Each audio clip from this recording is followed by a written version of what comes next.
Bonjour à toutes et à tous, dans cette vidéo, on va apprendre à calculer avec des quotients. L'exercice est le suivant, écrire ces expressions, qui semblent peut-être compliquées pour vous, mais on va vous demander de les écrire en ligne, de les écrire avec des successions d'addition, de soustraction, de multiplication, de division.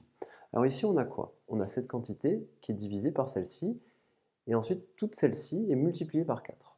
Alors, on va faire le calcul, et on va l'écrire. En fait, on a affaire à 5 divisé par 4, que l'on divise ensuite par 3, et on multiplie ensuite tout cela par 4. Rien de plus. Comment on va faire pour effectuer ce calcul? On va effectuer les opérations de la gauche vers la droite, puisqu'on a une succession de division et de multiplication.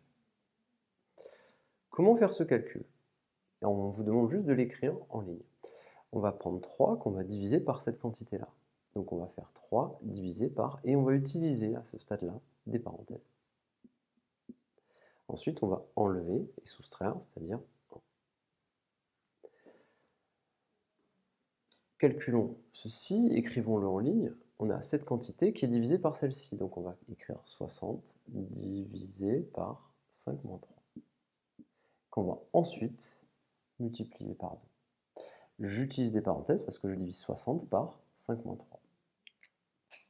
Une fois que ceci est calculé, eh bien, on peut éventuellement effectuer ces calculs. Donc ici, on a des parenthèses, donc on calcule d'abord les calculs, on effectue d'abord les calculs dans les parenthèses les plus intérieures.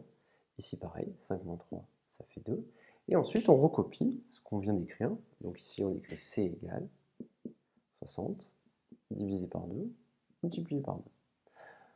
Ici, pareil, on va écrire 3 divisé par 3, moins 1. Et on effectue notre calcul. Ici, on a affaire à quoi? À une succession de division et de soustraction. On a dit qu'on effectuait d'abord les divisions et les multiplications. 3 divisé par 3, ça fait 1. On recopie 1 moins 1. On fait notre calcul, on obtient 0, c'est le résultat. Ici, on a affaire à une succession de division et de multiplication. On effectue donc les calculs de la gauche vers la droite. Et donc, on écrit soit C égale 60 divisé par 2, ça fait 30, multiplié par 2, ça fait 60. Voilà pour cet exercice. Rappelez-vous, vous devez toujours effectuer les parenthèses en premier. Si vous avez une succession de division et de multiplication, on fait le calcul de la gauche vers la droite.